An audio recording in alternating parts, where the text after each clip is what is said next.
नमस्कार मित्रांनो, digital hub या चॅनलवर आपलं स्वागत आहे। चॅनलवर पहिल्यांदा आला असाल तर चॅनलला सबस्क्राईब करायला विसरू नका व महत्त्वपूर्ण व्हिडिओ बघण्याकरिता।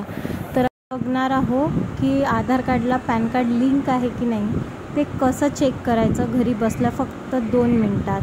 तर त्याआधी आमच्या चॅनलला सबस्क्राईब करायला विसरू नका असं महत्त्वपूर्ण व्हिडिओ बघण्याकरिता। लिंक डिस्क्रिप्शन बॉक्समध्ये दिलेली आहे, लिंक ओपन करायची। लिंक ओपन करताच तुमच्या समोर होम पेज ओपन होईल। होम पेज ओपन होताच तुम्हाला लिंक आधार यावर क्लिक करायचं आहे आणि तुमचा पॅन कार्ड नंबर आणि आधार नंबर इथे टाकायचा आहे आणि राईट हँड साईडला खाली व्हॅलिडेट आहे त्यावर क्लिक करायचं आहे आणि मग लिहूनच येणार जर लिंक असेल तर की तुमचा आधार कार्ड पॅन कार्डला लिंक आहे म्हणून। जसं आता हा लिंक आहे तर बघा लिहून येत आहे। अशा प्रकारे तुम्ही घरी बसल्या चेक करू शकता तुमचा आधार कार्ड पॅन कार्डला लिंक आहे की नाही। व्हिडिओ आवडला असेल तर लाईक, शेअर आणि सबस्क्राईब